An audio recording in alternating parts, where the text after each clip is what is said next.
ಉತ್ತರ ಕರ್ನಾಟಕದ ಹೆಮ್ಮೆಯ ರೈತ ಧ್ವನಿ ಟಿವಿ ಚಾನೆಲ್, ಬೆವರಿಗೊಂದು ಭರವಸೆ. ರೈತ ಧ್ವನಿ ನ್ಯೂಸ್ಗೆ ಸ್ವಾಗತ. ಡಿಸಿ ಮೊಹಮ್ಮದ್ ರೋಷನ್ ಅವರೇ, ಪಾಳು ಬಿದ್ದ ಮನೆಯಲ್ಲೇ ವಾಸವಾಗಿರೋ ಬಡ ವೃದ್ಧೆಗೆ ವಸತಿ ಭಾಗ್ಯವೂ ಇಲ್ಲ, ಪರಿಹಾರವೂ ಇಲ್ಲ ನೋಡ್ರಿ. ಹೌದು, ಪ್ರಜಾಪ್ರಭುತ್ವ ವ್ಯವಸ್ಥೆಯಲ್ಲಿ ಈಗಲೂ ಸಹ ದುರ್ಬಲರಿಗೆ, ಅಸಮರ್ಥರಿಗೆ ಸರ್ಕಾರಿ ಸೌಲಭ್ಯ ಮರೀಚಿಕೆ ಎಂಬುದಕ್ಕೆ ಈ ಕಣ್ಣೀರಿನ ಕಥೆಯೇ ಸಾಕ್ಷಿ. ಹೌದು, ಬೆಳಗಾವಿ ಜಿಲ್ಲೆಯ ಚೆನ್ನಮ್ಮ ಕಿತ್ತೂರು ತಾಲೂಕಿನ ವೀರಾಪುರ ಗ್ರಾಮ ಪಂಚಾಯಿತಿ ವ್ಯಾಪ್ತಿಯ ಅಮರಾಪುರ ಗ್ರಾಮದಲ್ಲಿನ 8 ವರ್ಷಗಳಿಂದ ತುಂಬಾನೇ ಶಿಥಿಲಗೊಂಡು ಪ್ರಸ್ತುತ ಮನೆಯು ಸಂಪೂರ್ಣವಾಗಿ ಹಾಳಾಗಿದ್ದರೂ ಅದರಲ್ಲೇ ಜೀವದ ಹಂಗಲ್ಲೇ ಬದುಕುತ್ತಿರುವ 64 ವರ್ಷದ ವೃದ್ಧ ಮಹಿಳೆ ಸುಮಿತ್ರಾ ಪಾಟೀಲ್ ಅವರ ಕಣ್ಣೀರಿನ ಕಥೆ ಇದು. ಇವರ ಪತಿ ತೀರಿಕೊಂಡು ತುಂಬಾ ವರ್ಷಗಳೇ ಕಳೆದರೂ ಇಲ್ಲೇ ಒಬ್ಬಂಟಿಯಾಗಿ 30 ವರ್ಷಗಳಿಂದ ಕೂಲಿ ನಾಲಿ ಮಾಡಿ ಬದುಕುತ್ತಿರುವ ಸುಮಿತ್ರಾ ಪಾಟೀಲ್ ಅವರಿಗೆ ಇಲ್ಲಿಯವರೆಗೂ ಸಹ ಮನೆ ಭಾಗ್ಯವೂ ಸಿಕ್ಕಿಲ್ಲ. ಕನಿಷ್ಠ ಪರಿಹಾರವೂ ದೊರಕದೇ ಇರುವುದು ತುಂಬಾ ವಿಪರ್ಯಾಸ. ಇನ್ನು ಮನೆ ಸೌಲಭ್ಯ ದೊರಕಿಸುವಂತೆ ಪದೇ ಪದೇ ಅಧಿಕಾರಿಗಳ ಬಳಿ ಮನವಿ ಪತ್ರ ಹೋದರೂ ಕೈ ಬಂದ ತುತ್ತು ಬಾಯಿಗೆ ಬರಲೇ ಇಲ್ಲ. ಇದರಿಂದ ಬೇಸತ್ತು ಯಾರಿಗೂ ತನ್ನ ನೋವು ಹೇಳಲಾಗದೆ ನೋವಿನಲ್ಲೇ ಬದುಕುತ್ತಿರುವ ಈ ವೃದ್ಧ ಮಹಿಳೆಯ ಬದುಕುತ್ತಿರುವ ಪರಿಸ್ಥಿತಿ ನೋಡಿದ್ರೆ ಅಯ್ಯೋ ಪಾಪ ಅನ್ಸುತ್ತೆ. ಆದ್ದರಿಂದ ನಮ್ಮ ನ್ಯೂಸ್ ಸಮೂಹದ ರಾಜ್ಯ ವಿಶೇಷ ಪ್ರತಿನಿಧಿ ಬಸವರಾಜ್ ಭೇಟಿ ಕೊಟ್ಟು ಇವರ ಮನೆಗೆ ಸಮಗ್ರವಾಗಿ ವರದಿ ತಯಾರಿಸಿ ಬೆಳಗಾವಿ ಜಿಲ್ಲಾಧಿಕಾರಿ ಮೊಹಮ್ಮದ್ ರೋಷನ್ ಅವರ ಗಮನಕ್ಕೆ ತೆಗೆದುಕೊಂಡು ಬಂದು ಬೆಳಕು ಚೆಲ್ಲುವ ಕೆಲಸ ಮಾಡಿದ್ದಾರೆ. ಇನ್ನಾದರೂ ಈ ಬಡ ವೃದ್ಧೆಗೆ ಮನೆ ಭಾಗ್ಯ ಸಿಗುವುದೇ ಎಂಬುದನ್ನು ಕಾದು ನೋಡಬೇಕಿದೆ. ಹಲೋ ಸರ್, ನಮಸ್ತೆ. Good afternoon sir. ಬಸವರಾಜ್ ಅವರೇ, ನಮಸ್ತೆ ರೀ. ನಮಸ್ತೆ ಸರ್. ಒಂದು ವರದಿ ತಯಾರು ಮಾಡಕ್ಕೆ ಬಂದಿದ್ದೆ ಇಲ್ಲಿ ಅಮರಾಪುರ ಅಂತ ಹೇಳ್ಬಿಟ್ಟು, ಚೆನ್ನಮ್ಮ ಕಿತ್ತೂರು ತಾಲೂಕು ಸರ್. ಓಕೆ. ಸುಮಿತ್ರಾ ಪಾಟೀಲ್ ಅಂತ ಹೇಳ್ಬಿಟ್ಟು ಪಾಪ ಒಬ್ಬರು ವಯೋವೃದ್ಧ ಮಹಿಳೆದು ಮನೆ ಬಿದ್ದೆ 10 ವರ್ಷ ಆಗಿದೆ ಸರ್. ನೆನ್ನೆ ಅಂತೂ ಪೂರ ಬಿದ್ದುಬಿಟ್ಟಿದೆ. ಅದರಲ್ಲೇ ಜೀವ ಭಯದಲ್ಲಿ ಓಡಾಡ್ತಾವ್ರೆ. ಓಕೆ, ದಯವಿಟ್ಟು ನಿಮಗೆ ವರದಿನೂ ಕಳಿಸಿ. 1 ಸೆಕೆಂಡ್ ರೀ, ಈ ಡೀಟೇಲ್ಸ್ ಪುನಃ ಹೇಳ್ರಿ. 1 ಸೆಕೆಂಡ್ ಬಟ್ ಸ್ವಲ್ಪ ಮಾತಾಡಿ, ಡೀಟೇಲ್ಸ್. ಹಲೋ, ಹೇಳಿ ಸರ್. ಸುಮಿತ್ರಾ ಪಾಟೀಲ್ ಅಂತ. ಯಾರು? ಸುಮಿತ್ರಾ ಪಾಟೀಲ್. ಸುಮಿತ್ರಾ ಪಾಟೀಲ್. ಹೇಳಿ, ಏನಾಗಬೇಕು? ಸಾಕಿನ್ ಅಮರಾಪುರ. ಹಲೋ, ಸಾಕಿನ್ ಅಮರಾಪುರ ಸರ್. ಅಮರಾಪುರ, ಕಿತ್ತೂರು ತಾಲೂಕು, ಬೆಳಗಾವಿ ಡಿಸ್ಟಿಕ್ಕು.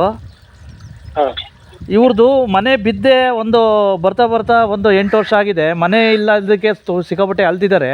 ಈಗ ನೆನ್ನೆ ಅಂತೂ ಪೂರ ಬಿದ್ದುಬಿಟ್ಟಿದೆ ಸರ್. ಪಾಪ ಅದರೊಳಗೆ ಜೀವದ ಹಂಗಲ್ಲೇ ಬದುಕ್ತಾವ್ರೆ. ಅಮರಾಪುರದ ನಿಮ್ಮ ಕಾಂಟ್ಯಾಕ್ಟ್ ನಂಬರ್ ಯಾವ್ದೇನಾ? ಇದಾ 6360. ಈಗ ಏನಾಗಿದೆ? ಈಗ ಮನೆ ಇಲ್ಲ ಅಂತ ಹೇಳ್ತಾ ಇದ್ರಿ. ಮನೆ ಬಿದ್ದಿದೆ, ಅದರೊಳ್ಳೆ ಜೀವನ ಮಾಡ್ತಾವ್ರು ಸರ್. 8 ವರ್ಷದಿಂದ ಮನೆ ಬಿದ್ದಿದೆ ಸರ್. ಕೇಳಿಸ್ತಾ ಇದೆಯಾ ಈಗ? ಹಲೋ ಸರ್, ಇವಾಗ ಕೇಳಿಸ್ತಾ ಇದೆಯಾ? ಹಲೋ, ನಿಮ್ಮ ವಾಯ್ಸು ಬ್ರೇಕ್ ಆಗ್ತಾ ಇದೆ, ಕ್ಲಿಯರ್ ಆಗ್ತಾ ಇದೆ ಸರ್. ಇವಾಗ ಕೇಳಿಸ್ತಾ ಇದೆಯಾ?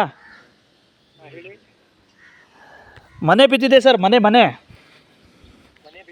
ಹಾಂ, ಕಿತ್ತೂರು ತಾಲೂಕು, ಅಮರಾಪುರ ಸರ್.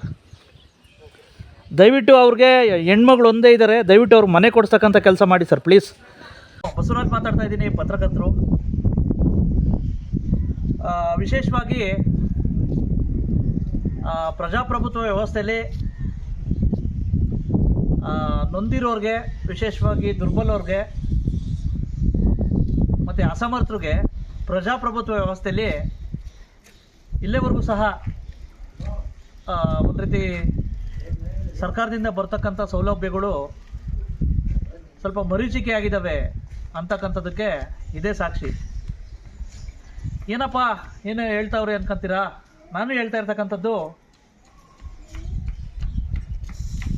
ಬೆಳಗಾವಿ ಜಿಲ್ಲೆಯ ಚೆನ್ನಮ್ಮ ಕಿತ್ತೂರು ತಾಲೂಕಿನ ಮಲಪ್ರಭಾ ನದಿ ದಂಡೆಯ ವೀರಾಪುರ ಗ್ರಾಮ ಪಂಚಾಯಿತಿ ವ್ಯಾಪ್ತಿಯ ಅಮರಾಪುರ ಗ್ರಾಮದ ಸುಮಿತ್ರಾ ಪಾಟೀಲ್ ಅವರ ಒಂದು ರೀತಿ ದಾರುಣ ಕತೆ. ವಿಶೇಷವಾಗಿ ಪಾಪ ತುಂಬ ವಯಸ್ಸಾಗಿದೆ. ಇವರು ಈ ಒಂದು ನೋಡಿ, ಈಗ ನೇರವಾಗಿ ತೋರಿಸ್ತಾ ಇದ್ದೀನಿ, ತುಂಬ ಶಿಥಿಲಗೊಂಡಿದೆ. ವಿಡಿಯೋಗಳು ಸಮೇತ ನಿಮ್ಗೆ ತೋರಿಸ್ತೀನಿ. ಇದರಲ್ಲೇ ಸುಮಾರು ಒಂದು 10 ವರ್ಷದಿಂದ ಶಿಥಿಲಗೊಂಡಿದೆ ಮನೆ. ಇಂಥದ್ರಲ್ಲೇ ಇದು ಮಾಡವ್ರೆ. ಯಾವಾಗ ಬೀಳೋಯ್ತೈತೋ ಗೊತ್ತಿಲ್ಲ. ಇವಾಗಂತೂ ಸಿಕ್ಕಾಪಟ್ಟೆ ಸಂಪೂರ್ಣವಾಗಿ ಮನೆ ಬಿದ್ದಿದೆ. ಮಳೆಗೆ ಸಾಕಷ್ಟು ಗೋಡೆಗಳೆಲ್ಲ ಬಿದ್ದೋಗ್ಬಿಟ್ಟವೆ. ಇವರು ಅದರಲ್ಲೇ ಒಂದು ರೀತಿ ಜೀವದ ಒಂದು ಅಪಾಯದ ನಡುವೆನೇ ಬದುಕ್ತಾವ್ರೆ. ಪಾಪ ಇವ್ರಿಗೆ ಯಾರೂ ಇಲ್ಲ. ಒಂದು ರೀತಿ ಇವ್ರ ಯಜಮಾನರು ಸಹ ತೀರ್ಕೊಂಡು ತುಂಬ ದಿನ ಆಯಿತು. ಮತ್ತು ಇವ್ರ ಹೆಣ್ಮಕ್ಳೆಲ್ಲ ತಮ್ಮ ಗಂಡನ ಮನೆಯಲ್ಲಿ ಇರ್ತಾರೆ. ಪಾಪ ಈ ಈ ವೃದ್ಧ ಮಹಿಳೆ ದಿನನಿತ್ಯ ಕೂಲಿ ನಾಲಿ ಮಾಡಿ ಒಂದು ರೀತಿ ಜೀವನ ಸಾಗಿಸ್ತಾರೆ. ವಿಶೇಷವಾಗಿ ನಾನು ಕೇಳೋದು ಒಬ್ಬ ಪತ್ರಕರ್ತನಾಗಿ ಸರ್ಕಾರಕ್ಕೆ, ನೀವು ಎಂತೆಂಥವ್ರಿಗೂ ಏನೇನೋ ಕೊಟ್ರಿ ಸಂತೋಷ, ಆದರೆ ನೋಡಿ ಇವತ್ತಿಗೂ ಸಹ ಒಂದು ರೀತಿ ಬಡವರು, ವಿಶೇಷವಾಗಿ ನೊಂದಿರ್ತಕ್ಕಂಥವ್ರು, ಅಸಮರ್ಥರು ಪಾಪ ಹಿಂಗೆ ಇದ್ದಾರೆ, ಇವ್ರಿಗೆ ಮನೇನೂ ಇಲ್ಲ ಯಾತದಿಲ್ಲ. ಹಾಗಾಗಿ ನಾನು ಕೇಳೋದು, ಮೊನ್ನೆ ಡಿ ಸಿ ಅವರಲ್ಲಿ ನಾನು ಮನವಿ ಮಾಡ್ಕೊಳ್ತೇನೆ, ಇದನ್ನು ಡಿ ಸಿ ಅವ್ರಿಗೂ ಸಹ ನಾನು ಪರ್ಸ್ನಲಾಗಿ ಕಳಿಸ್ಕೊಡ್ತೇನೆ. ದಯವಿಟ್ಟು ಪ್ರಜಾಪ್ರಭುತ್ವ ವ್ಯವಸ್ಥೆಯಲ್ಲಿ ಇಂಥವ್ರು ಎಷ್ಟೋ ಜನ ಇದ್ದಾರೆ, ಇಂಥವ್ರಿಗೆ ಸವಲತ್ತು ಕಲ್ಪಿಸಿ ದಯವಿಟ್ಟು ಬದುಕಿಸ್ತಕ್ಕಂಥ ಕೆಲಸ ಮಾಡಿ ಅಂತೇಳ್ಬಿಟ್ಟು ಪಾಪ ಆ ಒಂದು ಗೋಡೆಗಳ ಮಧ್ಯೆನೇ ದಿನನಿತ್ಯ ಬೀಳ್ತೈತೆ ಮನೆ, ಅದರಲ್ಲೇ ಬದುಕ್ತಾವ್ರೆ. ಬಹುಶಃ ಇವರು ಜೀವದ ಇವ್ರನ್ನ ಸಾವಿನ ಒಂದು ದವಡೆಯಲ್ಲಿದ್ದಾರೆ. ವಿಶೇಷವಾಗಿ ಯಾವಾಗ ಬೀಳ್ತೈತೋ ಗೊತ್ತಿಲ್ಲ, ಇಂಥದ್ರಲ್ಲೇ ಇದು ಮಾಡ್ತಾವ್ರೆ. ಹಾಗಾಗಿ ಸರ್ಕಾರ ಇತ್ತೀಚೆಗೆ ಏನು NDRF ಅಡಿ ಸಾಕಷ್ಟು ಪರಿಹಾರ ಇದು ಮಾಡೈತೆ, ಅದರಡಿನೋ ಅಥವಾ ಏನಾದ್ರು ಒಂದು ಮನೆ ಕಟ್ಸ್ಕೊಕೊಡಿ ದಯವಿಟ್ಟು ಈ ಒಂದು ಹೆಣ್ಮಗಳಿಗೆ ಅಂತೇಳ್ಬಿಟ್ಟು ಈ ಸಂದರ್ಭದಲ್ಲಿ ನಾನು ಜನಪ್ರತಿನಿಧಿಗಳಿಗೂ ಮನವಿ ಮಾಡ್ಕೊಳ್ತೇನೆ. ದಯವಿಟ್ಟು ಇದನ್ನು ವಿಶೇಷ ಮನವಿ ಅಂತ ಕಲ್ಪಿಸಿ ದಯವಿಟ್ಟು ಇಂಥವ್ರನ್ನ ಬದುಕಿಸಿ ಅಂತ ಹೇಳ್ಬಿಟ್ಟು ಈ ಸಂದರ್ಭದಲ್ಲಿ ನಾನು ಹೃದಯಪೂರ್ವಕವಾಗಿ ಈ ಒಂದು ಹೆಣ್ಮಗಳ ಪರವಾಗಿ ನಾನು ಮನವಿ ಮಾಡ್ಕೊಳ್ತೇನೆ.